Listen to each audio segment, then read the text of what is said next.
गीता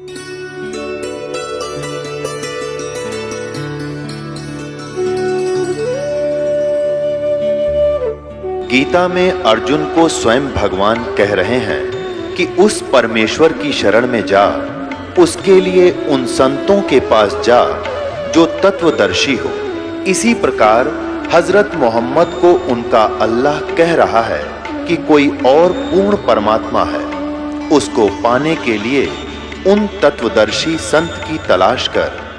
वो प्रभु कौन है, ये जानने के लिए कृपया अवश्य सुनिए जगत गुरु तत्वदर्शी संत रामपाल जी महाराज के अमृत वचन। किसान परिवार में जन्म होने करके खेतों में ज्यादा रहते थे। वर्षा के दिनों में जैसे आम के पेड़ होते थे, उनसे फल खाते थे, वो वहां गुठलियां गिर जाती थी और वो आम के पौधे इतने प्यारे लगा कर छोटे छोटे और नर जगह जगह उग जाते थे। तो हम उनको निकाल कर उनको वहां से निकाल के और दूसरे स्थान पर दूसरे खेतों में लगा दिया करते थे। बालक ने लगे रहते अपन काम। जब किसी पौधे की जड़ें मिट्टी से बाहर निकल जाती तो यूं क्या करते कि भाई इसकी जड़ तो राम ने देख ली, जब उगे को नहीं सूखेगा, और वो सूख जाता क्योंकि वो मिट्टी हट जाती। नए स्थान पर लगाते इतना हम प्रॉपरली उसको पानी नहीं दे पाते, कभी घेर दिया पानी कभी ना डालते, वो सूख जाया करते। तो अब इन सभी पंथों की जड़ हमने रामता ही दिखा दी, इनकी जड़ दिखा दी। अब ये सारे सूख जाएंगे, जम को नहीं, अब नहीं उठ सकते ये, ठीक है। और 5-4 वर्ष पाँव पीट लेंगे, आखिर मैंने सरेंडर करना पड़ेगा कि हम कति धोखे में कर रहे थे और हमारे साथ धोखा हो गया और हम गलत ज्ञान प्रदान कर रहे थे। इन्हें सरेंडर करना पड़ेगा, ये जनता करवा देगी। जब श्रद्धालु जाग जाएंगे जिनका नाश कर दिया विश्व, अब रोते हुए आ रहे हैं बेचारे प्राणी को 25 वर्ष ने करा था स्वामी बर्बाद कर दिए, कितने जोगे नहीं छोड़े। क्योंकि जब तक इस प्राणी के पुण्य पूर्व जन्म के पुण्य रहते हैं, वह बैटरी पहले शुभ कर्मों से चार्ज है, तब तक तो ये किसी भी पंथ में किसी साधना को कर रहा है, वो पिछले पुण्य उसको मिल रहे हैं। वो सोच रहा है गुरु जी की दया हो रही है जिसकी अब मैं शरण में बैठा हूं, और वो पिछले पुण्य हो गए खत्म, और फिर वो बिरान माटी का दौर शुरू। अब नौके कति लौट पिट गए, घर में चौनी रही नहीं, उड़नरा दान करया करते हैं, और सारे शरीर में कष्ट, परिवार में बिरान माटी, किसी में भूत आवे, किसी का हाथ कट गया, किसी का कुछ हो गया। अब कोई 20 वर्ष का, कोई 25 वर्ष से, कोई 15 वर्ष से, कोई 10-10 वर्ष से अन्य पंथों में बरम भटक गए, अब यहाँ आ रहे हैं और इस तत्व ज्ञान को देखकर रो रहे हैं। एक भक्त बुजुर्ग आदमी ने बोला 35 वर्ष खो दिए मेरे राधा स्वामी पंथ में बने। और एक भक्त यहाँ 8-7 वर्ष से 5-6 वर्ष से आया हुआ है, वो उसको बार बार मिलता था कि बाबा जी तुम बुजुर्ग तू यहाँ आ जा, मेरे को गुरुजी पूर्ण मिल गए। और वो उसको धमकाया करता कि तने नाश कर लिया, तने गुरु बदल लिया है, तने गुरु नहीं बदलना चाहिए था, तो बहुत गलती कर दी। अब वो बुजुर्ग आया रोता हुआ, ने बोला मैंने अपने कर्म फोड़ लिए, कति सारे शरीर में बीमारी 20 लाग गई। और यो भक्त मुझे कई बार मिला, मैं इस पर गुस्सा हो जाया करता, तो और चर्चा कर, पर ये जिक्र मत कर, तू कित फंस गया इतने बड़े गुरु को छोड़कर। अब मेरे कर्म फूट गए, मन मुझे वो दिन रोना आवे है, पहले आ जाता शायद मेरी याद रुकती ना होती। अब रो रहा था, आँखों में तो पानी नहीं सूखा बूढ़े आदमी के। तो परमात्मा कहते हैं, परमात्मा ने सारे तरीके बता रखे कि डरो मत, कोई बात नहीं। कहते हैं जैसे अब वो कह रहा कि मैं तो 70 वर्ष से ऊपर उम्र होगी, 35 साल का लग गया था और 35 वर्ष वहाँ खो दिए, दान भी कराया, हर हफ्ते भी जाता था, फिर बुजुर्ग हो गया तो 6 महीना में जाने लग गया। अब मेरा क्या होगा, अब मेरा क्या होगा, क्या मुझे मोक्ष होगा? पुण्यात्माओं घबराने की जरूरत नहीं होती।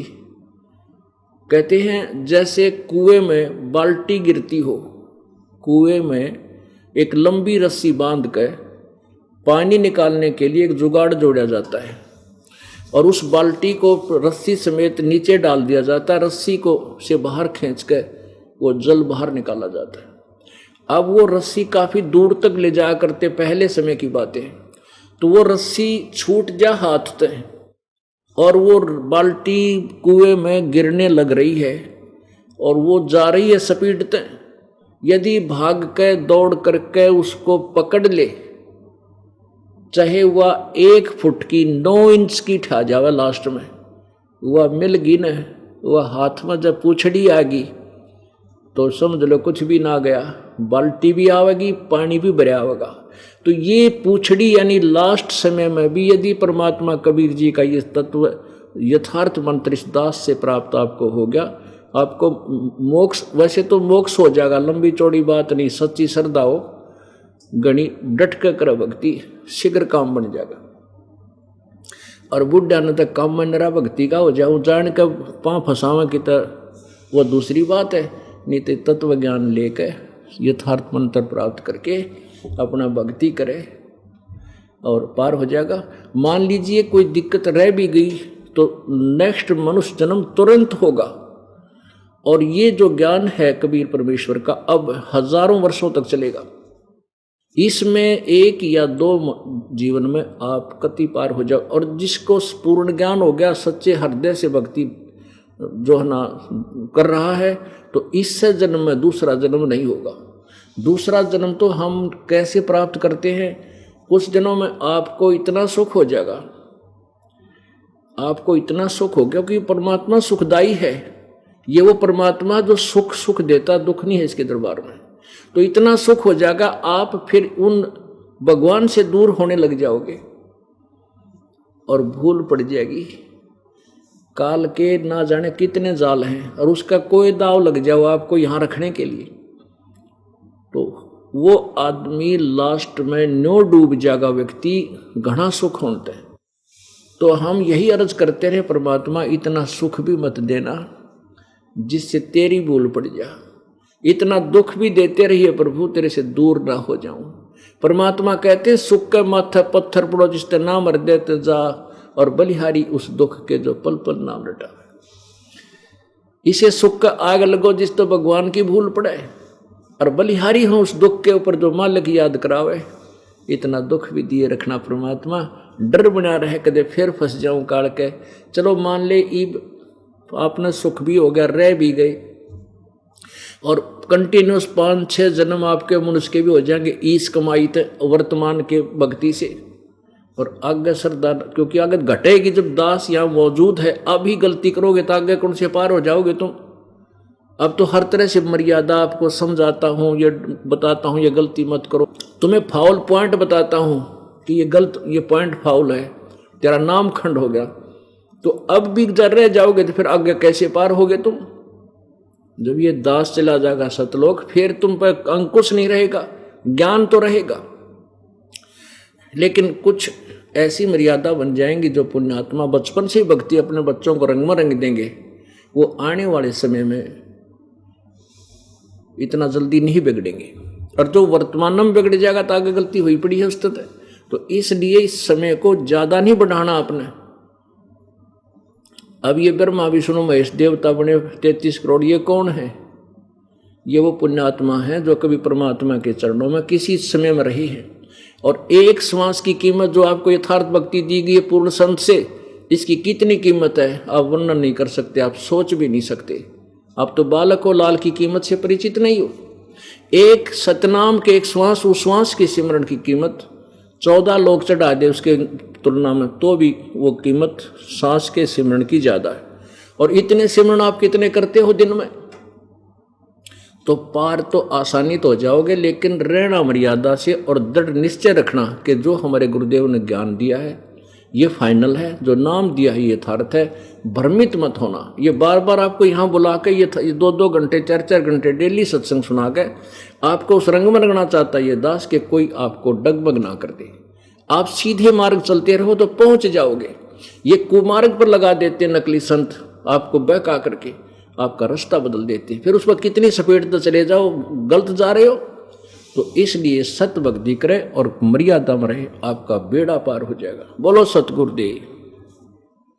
परम पिता परमात्मा सारी सृष्टि के रचनहार, कुल मालिक, कबीर देव, कबीर साहब, जिसको भाषा भिन्न कबीर अल्लाह, कबीर अग्नि, कबीर अमितौजा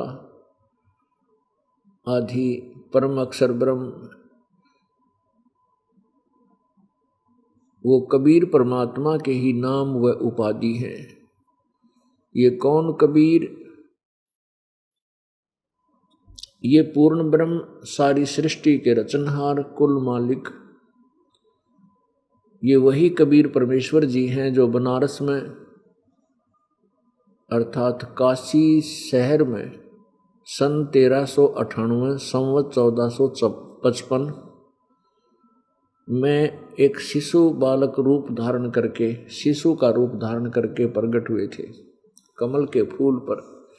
वहाँ से नीरू नीमा नामक एक जुलाहा दंपत्ति परमेश्वर को अपने घर ले गया था। उसके बाद परमात्मा लीला में लीला करते हुए बालक रूप हुए। 4-5 वर्ष की आयु में ही बड़े बड़े विद्वानों के छक्के छुड़ा दिए परमेश्वर ने।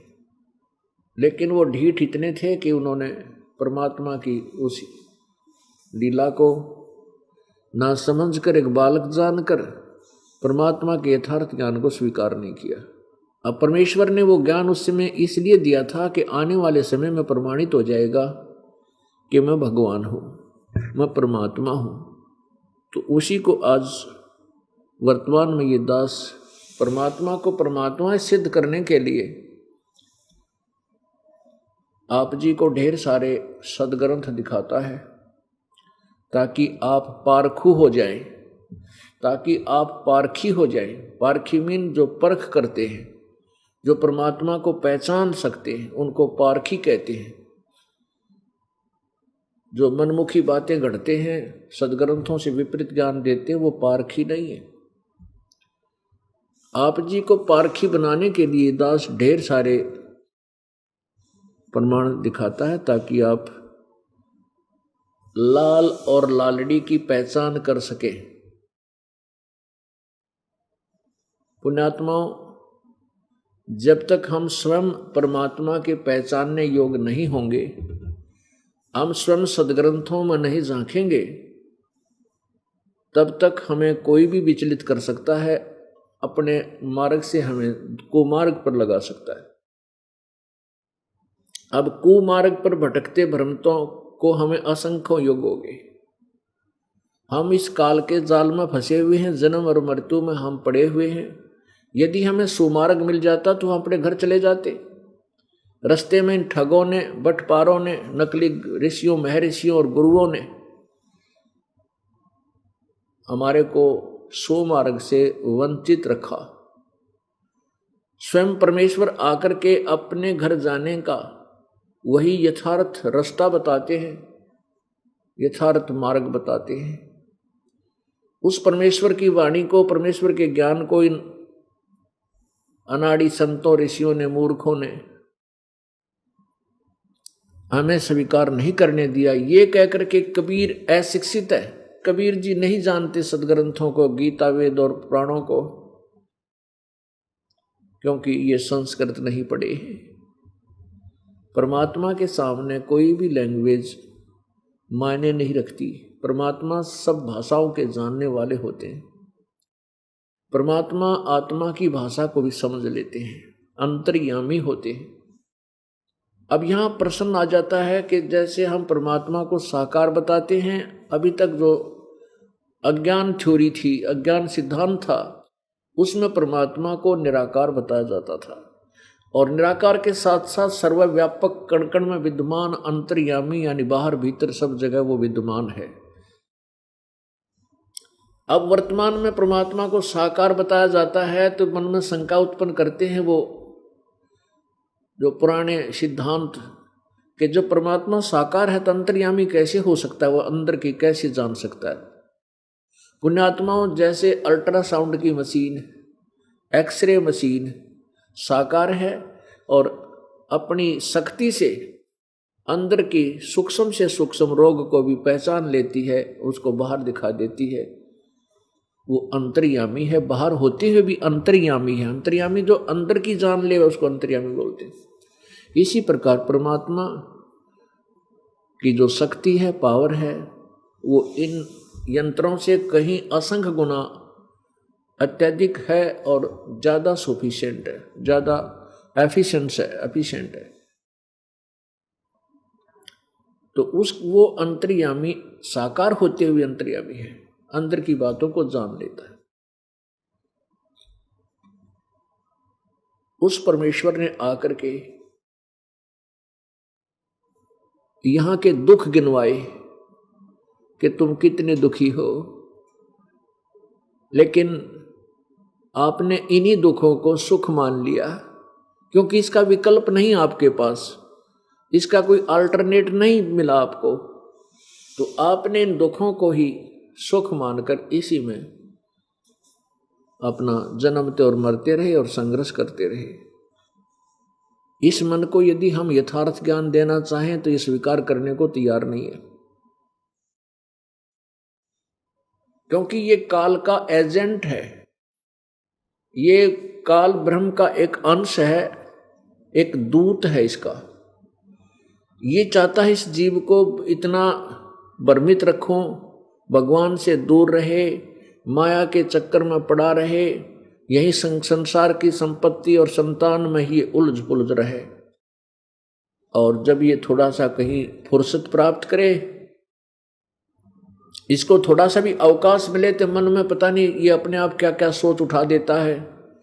कोई टीवी ऑन कर ले, अब देखो अब ये बिचली पीढ़ी चल रही है और इस बिचली पीढ़ी में सभी भक्त पार होंगे जो इस तत्व ज्ञान को स्वीकार करके इस दास से उपदेश ले लेंगे।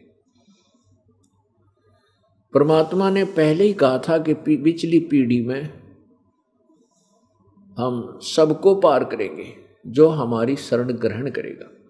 तो काल ने कैसा जाल फैला दिया, अभी 20-30 वर्ष से कितनी साइंस ने तरक्की कर दी, कितने टेलीविजन बना दिए और कितने ऊपर बना दिए, आकाश के अंदर कितने बना डाले हैं और इतने चैनल बनवा दिए, नाना प्रकार के फिल्मी गाने बकवाद कितने चलवा दी। और मोबाइल फोन में फिल्म, इनमें गाने किम्मे भर लो। कहने का भाव ये है कि मन की पूरी खुराक उलेड़ दी और आत्मा की खुराक कति बंद कर दी। कैसे बंद कर दी कि आत्मा की खुराक तो है परमात्मा की भक्ति, पुण्य, दान, अच्छे कर्म करने को दिल करता है, आत्मा चाहती है। और मन की खुराक है नाचना, गाना, बकवाद सुनना, निंदा, चुगली और फिर बीड़ी, शराब, मांस, तमाकू, घूटी शूटी और ऊंचे ऊंचे महल बनाना, कोठी बना लेना, बढ़िया लंबी कार खरीद लेना। ये है मन की खुराक। आत्मा की खुराक है सत्य भक्ति, सुक्रम, पुण्य, दान। तो वो खुराक, वो आहार समाप्त हो गया, आत्मा मुसगी, कमजोर होगी, वीक होगी और मन पूर्ण रूप से ये तो पड़ गया, ये बड़ा तगड़ा हो गया।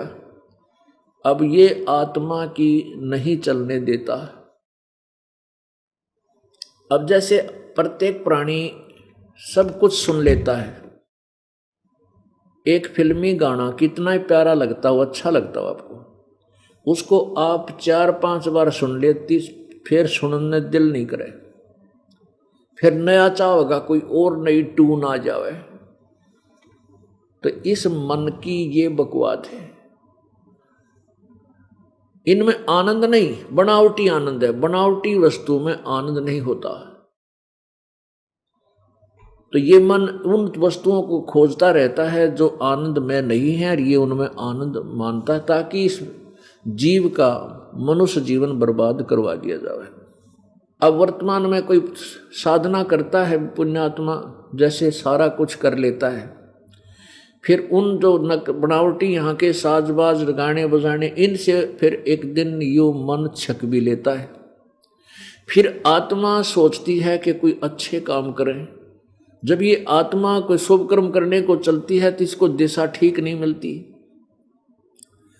तो जो दान करना चाहता है कहीं पर कोई मंदिर बनवा देता है, 20-30 लाख रुपये ला दिए, और कहीं पर कोई धर्मशाला बनवा देता है।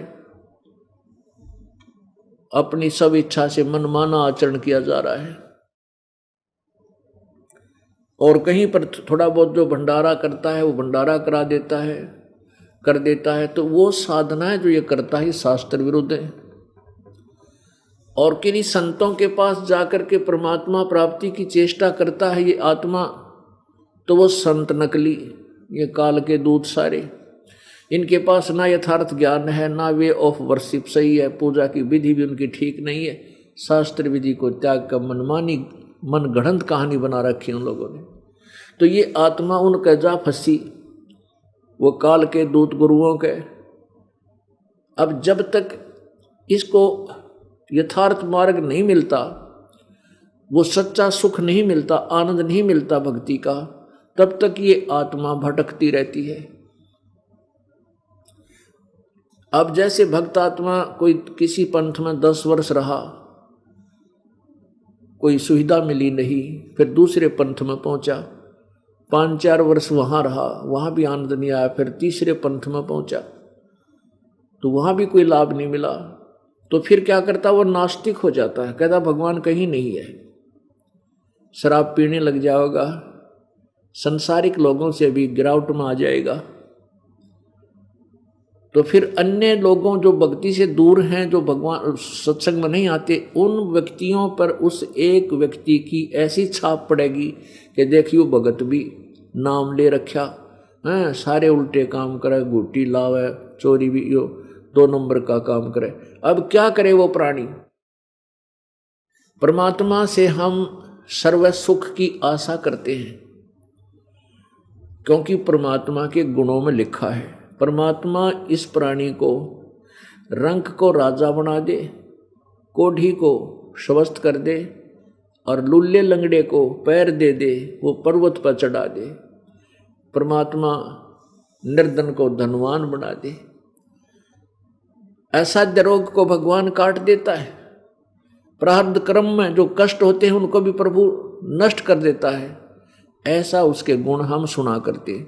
इसलिए परमात्मा की तलाश करते हैं, खोज करते हैं कि भगवान मिल जाए तो मेरा जीवन सफर आसान हो जाए। लेकिन परमात्मा कैसे वो लाभ देता है, वो विधि प्राप्त ना होने से, तो ये आत्मा थक गए और नास्तिक हो जाती है। मन ये काल यही चाहता है कि ये जीव इतना भ्रमित हो जा, इसकी आस्था भगवान से उठ जा।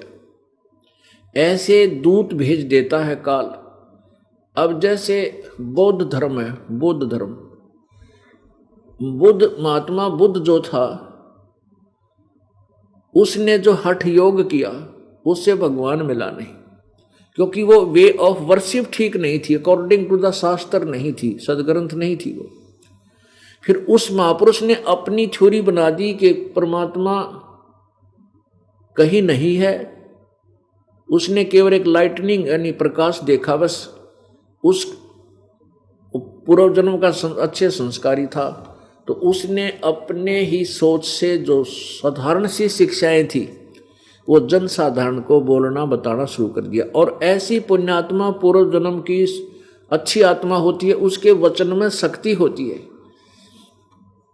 उनके वचन की शक्ति से इतने प्रभावित हुए कि बहुत सारे राष्ट्र बुद्ध धर्म स्वीकार कर लिया। पूरा चीन, रूस, अब वो परमात्मा की तरफ चले थे। बुद्ध धर्म जब ग्रहण किया तो भगवान की चाह में उससे जुड़े थे। अब कुछ समय के बाद वो भगवान से लाभ मिले नहीं, वो अब कहते हैं भगवान नाम की कोई चीज नहीं है, कति नास्तिक हो गए। वही बुद्ध धर्म ने पवित्र भारत वर्ष के अंदर पैर फैलाने शुरू किए थे, लेकिन यहां उसकी दाल गली नहीं, क्योंकि भारतवर्ष ऋषि महर्षियों और परमात्मा की प्यारी आत्माओं का केंद्र रहा है। उसी समय क्या हुआ कि आदि शंकराचार्य जी ये भगवान शंकर ने भेजे और आदि शंकराचार्य जी ने छोटी आयु में 8 वर्ष की आयु में संन्यास ग्रहण कर लिया और वेद जैसा भी उन्होंने सदग्रंथों को जाना, संस्कृत आदि को कंठस्थ याद कर लिया और उन्होंने बुद्ध धर्म को रोकने के लिए एक बहुत अच्छी प्लान बनाई। उसमें 10 प्रकार के सन्यासी तैयार किए। कोई तो पहाड़ों पर जा कर के जहाँ वो बुद्ध धर्म के मठ हैं उनके आसपास रहे और हिंदू श्रद्धालुओं को वहाँ भ्रमित होकर आए, उनको यथार्थ अपना ज्ञान देवे, उनको गिरी कहने लगे। जो नगरों में जाकर के, नगरियों में जा जाकर जहाँ जहाँ बौद्ध धर्म के वो मठ थे उनके आसपास जाकर के अपने सदग्रंथ इन पुराणों आदि का वो प्रचार करने लगे, उनको पुरी कहने लगे। ऐसे जंगल में जाने वालों को अरण्य कहने लगे। तो इस प्रकार उन्होंने हजारों की संख्या में सन्यासी बनाए, भगत वो साधु बनाए। उनको कहा कि इस बुद्ध धर्म को हिंदुस्तान में फैलने से रोको और वो सफल हुए। उन्होंने 4 मठ स्थापित किए, उनमें एक एक प्रधान बना दिया।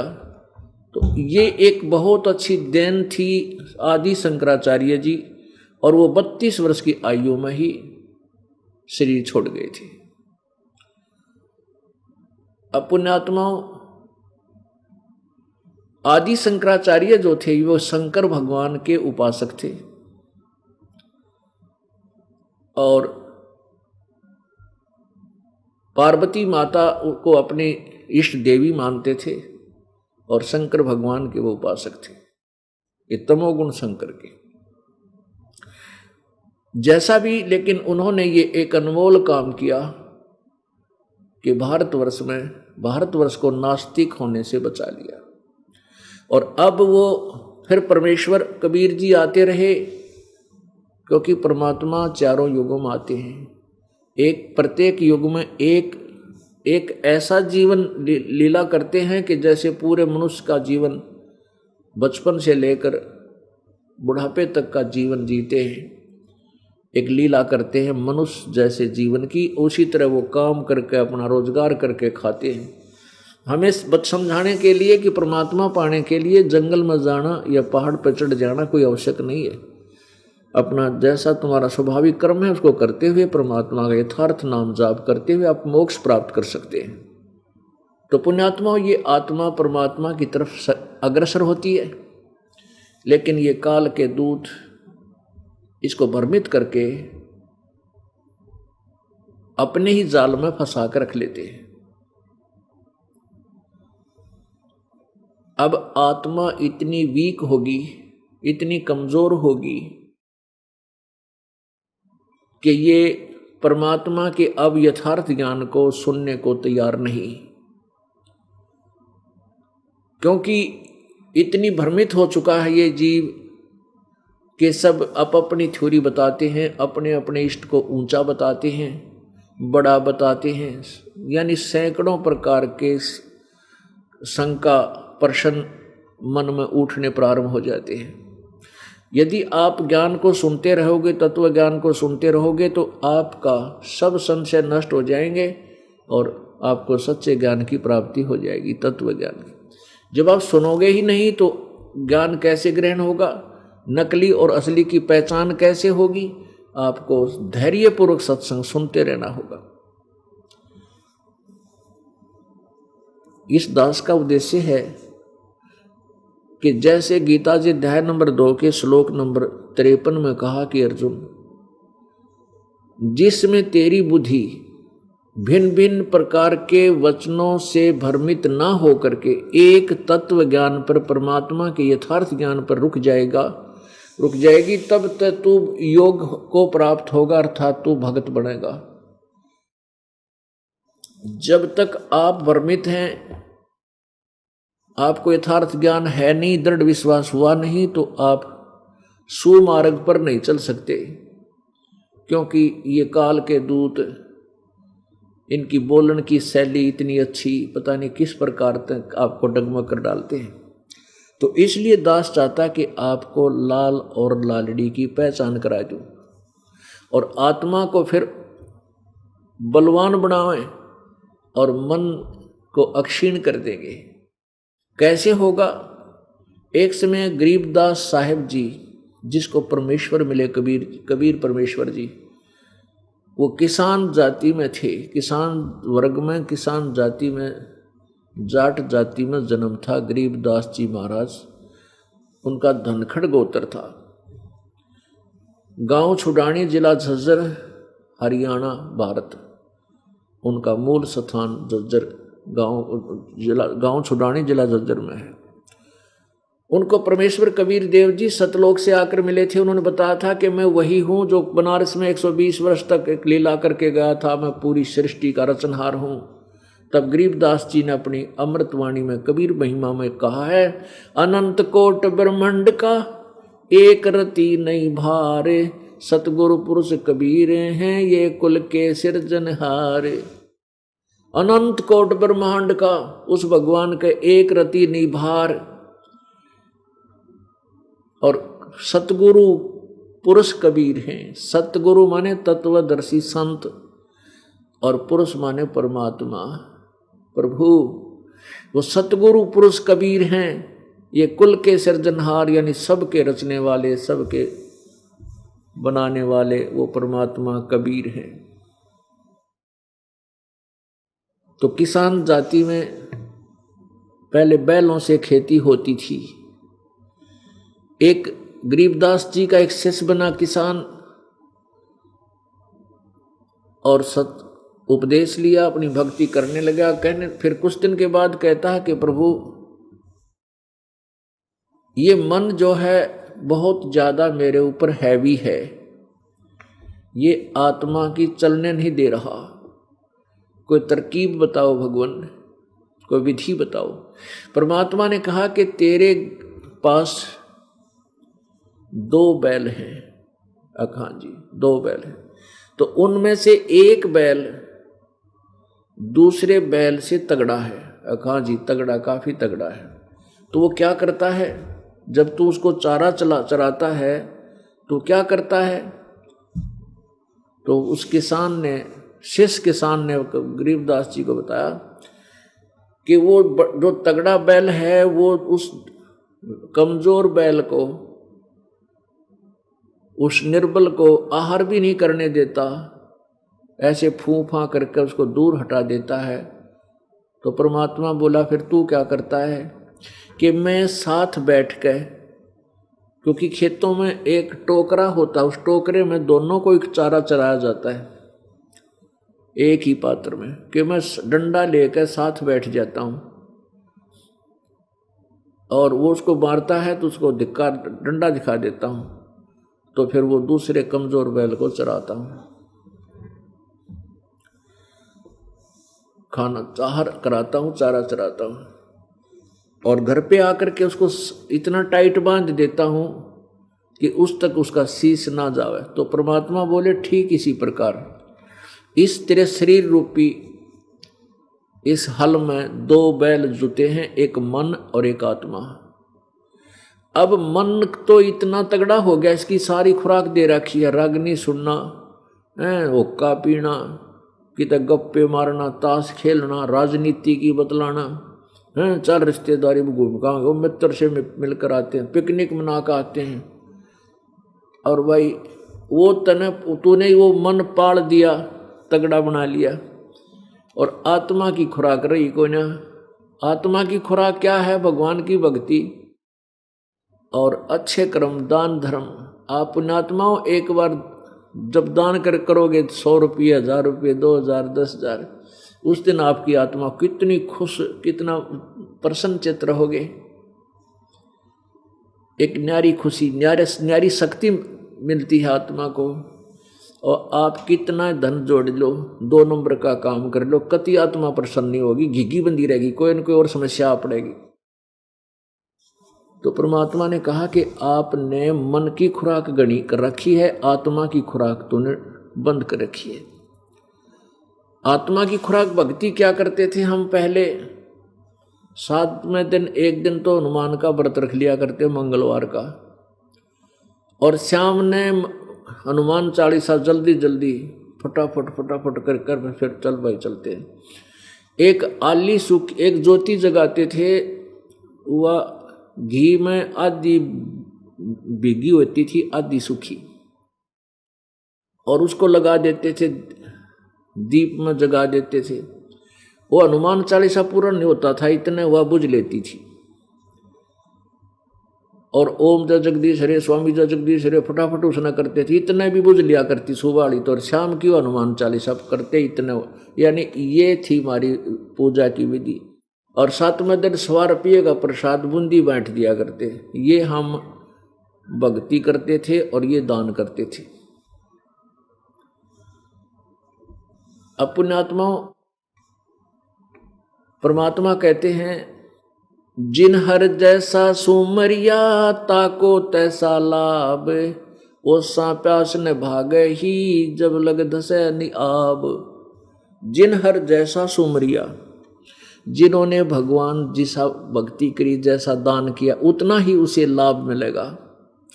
ओसा प्यास न भाग ही जब लग धसे निआब, ओस चाटने से प्यास नहीं बुझ सकती, ओस चाटने से मनुष्य की प्यास नहीं बुझ सकती।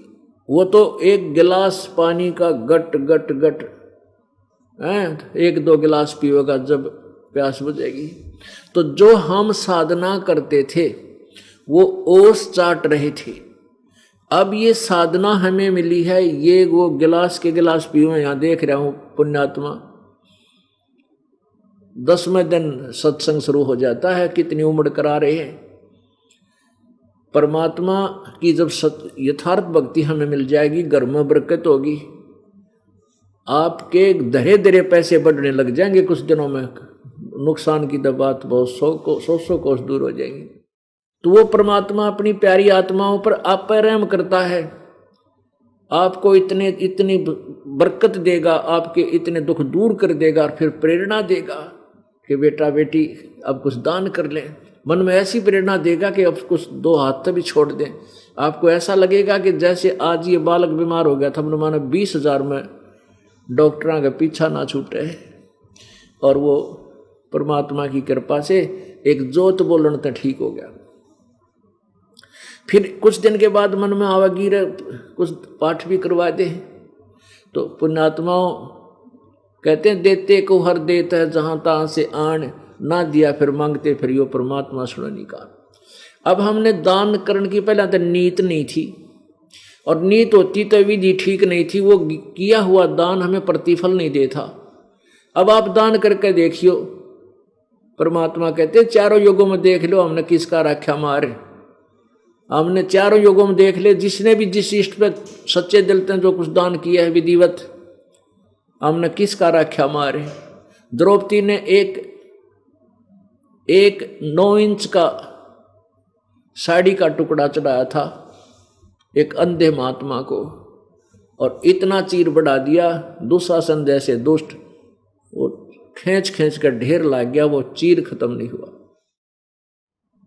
अब सुदामा जी ने 1 मुट्ठी चावल श्री कृष्ण जी को भेंट किए थे, उनका महल बना दिया, धन दे दिया। कबीर परमेश्वर जी को तैमुरलंग नाम के एक गडरिये ने, एक लोहार ने 1 रोटी खिलाई थी, 7 पीढ़ी का राज दे दिया परमेश्वर ने। पुण्यात्माओं जो जाकी सरना बसे ताको ताकी लाज, और जल सोई मछली चढ़ जा बह जाते गजराज। कहने का भाव यह है कि हम जिस भी इष्ट की पूजा करते हैं, साधना करते हैं, उसकी जितनी सामर्थ्य है अपने सामर्थ्य के अनुसार वो लाभ आपको अवश्य देगा। जैसे आपकी दोस्ती किसी एसएचओ तो होगी थानेदार पे, तो वो आपको थाने लेवल का लाभ तो ऐसा दे देगा, वहां किसी की हिम्मत नहीं थाने में जाने की, और आपको जाके कुर्सी पे बैठाओगा, चाय पिलाओगा, और कोई उसके लेवल का काम होगा वहीं बैठे बैठे कर देगा। तो उस कहते हैं जो जाकी सरना बसे ताको ताकी लाज, और जल सुई मछली चढ़ जा बह जाते गजराज। जैसे ऊपर से पानी गिर रहा है, बहुत जबरदस्त फ्लो है, ऐसे ऊंचे से पानी गिर रहा है, मछली नीचे से आकर उस जल में नो कर करके ऊपर पहुंच जाती है। उस प्रवाह उसको पानी उसको बहाता नहीं, उसको फरी छोड़ रखा है, क्योंकि पानी मछली का जल से विशेष प्रेम है, वो उससे बाहर होते ही मृत्यु को प्राप्त हो जाती। तो ऐसा लगाव, ऐसा प्रेम आपका जिस भी इष्ट में है, वो फिर आपको अनहोनी करने देगा। आप कितने घूमो आपको फरी छोड़ देगा। इतना जैसे कहते हैं ऊपर से गिरता हुआ जल, वो जल प्रवाह गजराज माने हाथियों में सबसे तगड़े हाथी को भी बहा ले जाता है। और मछली पतली सी होती है और वो उसके उल्टे विपरीत दिशा में ऊपर पहुंच जाती है। तो अभी हमने इस अतिथि को समझना, जैसे श्री कृष्ण जी को सुदामा जी ने चावल दिए थे 1 मुट्ठी भुने हुए, और श्री कृष्ण जी ने उसका महल बना दिया, धन दे दिया। इतना सामर्थ्य श्री कृष्ण जी में था। लेकिन श्री कृष्ण जी का ना तो स्वयं जन्म मृत्यु समाप्त हुआ और न ही कर्म का दंड मिटा। 3 ताप भी श्री कृष्ण जी के नहीं मिटे। उपासकों के मिटेंगे, कटेंगे कहां से? तो ऐसे ही इसकी तुलनात्मक आगे कबीर परमेश्वर जी को एक तैमूर लंग नाम के लोहार ने, मुसलमान लोहार ने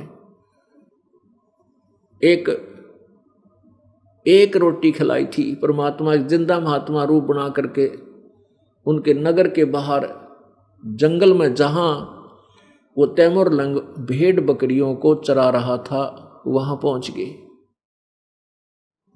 और तैमूर लंग की मां खाना लेकर आएगी।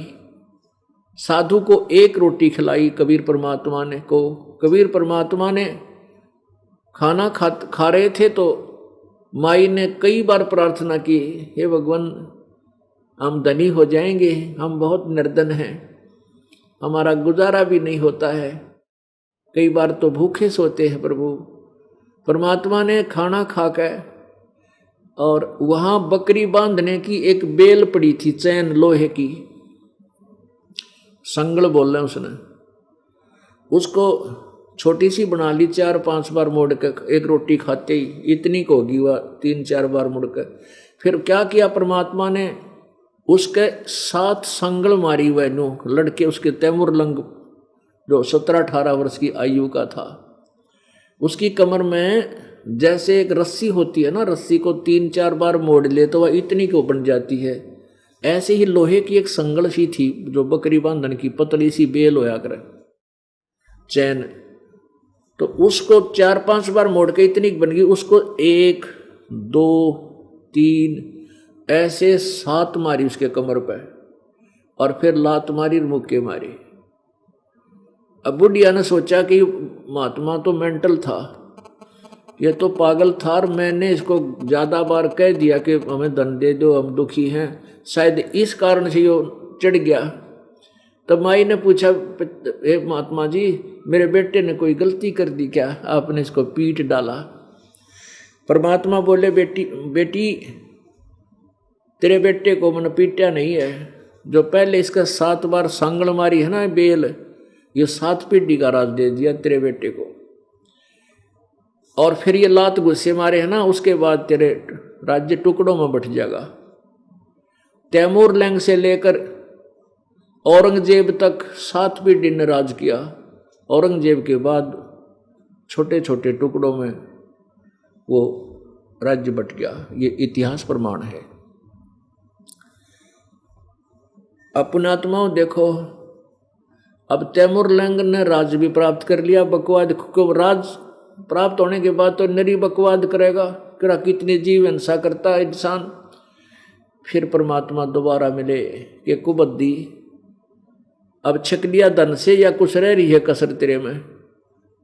तब उसने कहा, शिकार में बाहर मिले परमात्मा, फिर तब उसने चरण पकड़ दिए, ज्ञान ग्रहण किया, दोबारा उपदेश दिया और त्याग दिए वो सब हिंसाएं, सब जुल्म करने छोड़ दिए। फिर तैमूर लंग को परमात्मा ने मोक्ष भी दिया और 7 पीढ़ी का राज भी दिया। श्री कृष्ण जी जो विष्णु अवतार थे वो एक ब्रह्मांड में एक विभागीय मंत्री हैं, तो मंत्री सत्र का जो लाभ है मंत्री दे सकता है, लेकिन प्रधानमंत्री सत्र का लाभ मंत्री राज्य का मंत्री नहीं दे सकता। तो परमात्मा को तो समझो पूरे ब्रह्मांड असंख्य ब्रह्मांडों का प्रधानमंत्री, और ब्रह्मा विष्णु महेश ये केवल एक ब्रह्मांड में एक विभागीय मंत्री, ये भी राहत दे सकते हैं। लेकिन जो परमात्मा कबीर जी दे सकता है ये 7 जन्म नहीं दे सकते, 100 जन्म नहीं दे सकते। इसलिए परमात्मा कहते हैं जो जाकी सरना बसे और ताको ताकी लाज, जल सूही मछली बह चढ़ जाती और वहां बह जाते गजराज। ऐसे पानी जा रहा है तो मछली नीचे से ऊपर आ जाती है, उसको इतना फरी छोड़ रखा तू कितने घूम फिर, तुझे कोई रोक टोक नहीं है। और वहां हाथी के पैर फिसल जाते हैं, उस बहाव में हाथी बह जाते हैं, इतने तगड़े तगड़े हाथी भी। तो ऐसे हम जिस भी इष्ट की पूजा करेंगे, लेकिन प्यार इतना हो, लगाव इतना हो, जैसा जल का मछली से होता है, मछली का जल से, ऐसे हम जिस इष्ट में इतनी श्रद्धा रखेंगे, अनन्य भाव रखेंगे, तब वो इष्ट हमें इतना ही लाभ देगा। तो अब हमने इष्ट सेलेक्ट करना है, अब हमने भगवान चुनना है कि किस परमात्मा से हमें क्या लाभ होगा। इसको पारखू कहते हैं, पारखी कहते हैं, इसको परख करना कहते हैं। तो पुण्यात्माओं, हमने उस परमात्मा को चुनना है जो हमें पूर्ण मोक्ष दे, सदा के लिए जन्म मृत्यु के झंझट से खत्म बचा दे। अब क्या बताते हैं कि चारों युगों में देख लो हमने किसका रखा मार है। आप दान करते हो और आपको तुरंत लाभ देता परमात्मा, क्योंकि भगवान तो दाता है और वो हमें कुछ निमित्त बनाकर ही देता है। देखो प्राणी जब दुखी होता है उसके पुण्य समाप्त हो चुके होते हैं, क्योंकि पुण्य जब तक रहते हैं आप पर कष्ट नहीं आता। पुण्य समाप्त हो जाते हैं तो पाप कर्मों का दौर शुरू हो जाता है। जैसे आप पूर्व जन्म की जो संस्कार थे वो अच्छे संस्कार चलेंगे ठीक, तब तक तो आप सुखी नजर आओगे, घर में भी सुख, सारा आनंद, संतान भी ठीक, अच्छी शिक्षा ग्रहण कर रहे हैं, कोई रोगी नहीं। और जिस समय वो पूर्व जन्म के संस्कार समाप्त हो जाएंगे, जैसे इन्वर्टर की बैटरी चार्ज कर रखी है, चार्जर अब लगा नहीं रखा, तो वो इन्वर्टर जब तक वो बैटरी चार्ज है, जितनी क्षमता है उनकी, तब तक तो पंखे भी चलेंगे, बल्ब भी जल रहे हैं, कूलर भी चल रहा है। और फिर एक कदम सब लाभ मिलने बंद हो जाएंगे, वो इन्वर्टर डाउन हो जाएगा, ना पंखा चले, ना ट्यूब जले, और न ही कोई कूलर चले, यानी वो आपत्ति आएगी। इसी प्रकार आपके पूर्व जन्म की बैटरी जब डिस्चार्ज हो जाएगी, शुभ संस्कार समाप्त हो जाएंगे, आपने आगे सद्भक्ति मिली नहीं, वो चार्जर लगा नहीं, तो एकदम आपत्तियां आ जाती है। तो पुण्यात्मा, परमात्मा कबीर जी के पास आप आते हो इस दास के माध्यम से, उसकी पावर से ये दास कनेक्शन दे देता है। मैं तो उसका लाइनमैन हूँ, उस पावर के, उस परमात्मा की पावर से आपका कनेक्शन जोड़ दूंगा। मुझे पावर है वो जोड़ने की, और को अधिकार नहीं है, कोई जोड़ नहीं सकता उससे। तो दास का इतना काम है कि आपका तार परमात्मा से जोड़ देता हूँ, और फिर उसकी मर्यादा बताता हूँ कि ऐसे ऐसे रहना, नहीं तो बिजली आपको ही हानि कर देगी। तो जिसमें आपका कनेक्शन मालिक से मिलते ही आपके काम शुरू हो जाएंगे। लेकिन ये मत समझना कि बैटरी चार्ज होगी, अब जैसे इन्वर्टर का लाइट आएगी तो उस लाइट से आपका काम शुरू हो गया, लेकिन वो चार्ज होने में समय लगेगा। ऐसे ही परमात्मा आपको आते ही पहले अपने कोटे तक, जो आपके भाग्य में नहीं है, आपके पुण्य में, पुण्य भी नहीं है, अपनी तरफ से अपने कोटे तक देगा कुछ राहत।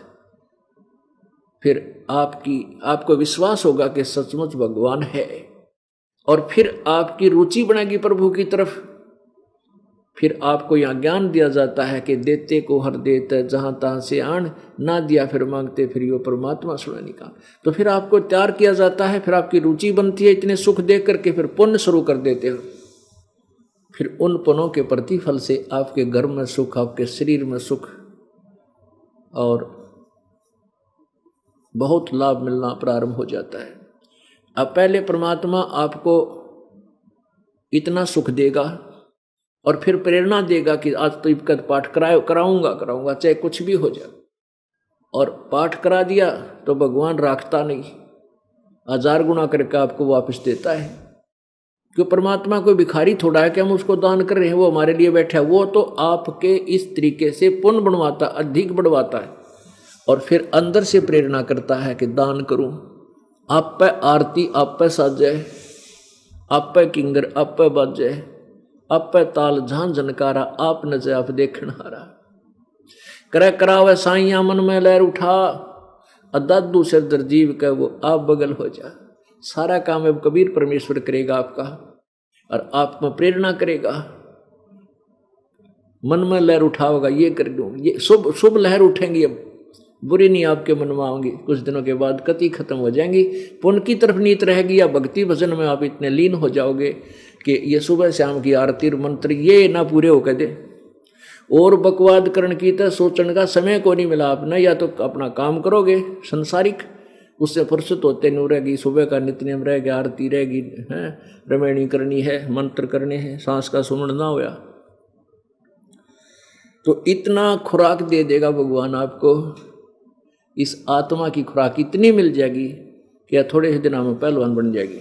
और मन इतना वीक हो जाएगा, यूँ बकवाद तो करेगा थोड़ी बहुत, पर इसकी पार नहीं बसाओगी, क्योंकि इस तत्व ज्ञान रूपी रस्से से इसको इतना टाइट बांध दिया जाएगा कि हानि नहीं कर सकेगा, ये चोरी नहीं कर सकता, फिर ये ठगी की प्रेरणा नहीं कर सकता, बकवाद मन में नहीं।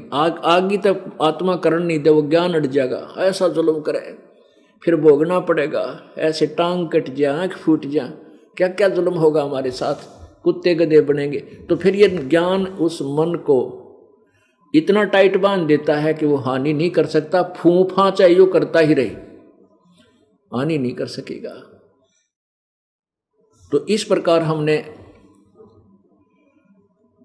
परमात्मा का लाभ लेना है, अपनी आत्मा का उत्थान करना है, अपना उत्थान करना है, आत्म उत्थान। उसका तरीका यह है कि परमात्मा की भक्ति गुरु जी के आदेश अनुसार करे, सत्य भक्ति करे और पूरे विश्वास के साथ करे। विश्वास जब होगा तब होगा जब हम स्वयं परिचित हो जाएंगे कि गुरुदेव जो ज्ञान दे रहे हैं जो 100% सही है। ये विश्वास होगा कैसे? अधिक सत्संग सुनने से, और साथ ही साथ ये प्रमाण जो दास आपको देता सदग्रंथों को आंखों देखने से। फिर आपको इतना दृढ़ विश्वास हो जाएगा कि आप किसी के डगाए नहीं डग सकते, आप लाल और लालड़ी की स्वयं पहचान करने लग जाओगे। अब पुण्यात्माओं, परमात्मा ऐसी प्रेरणा करता है हमारे अंदर, जैसे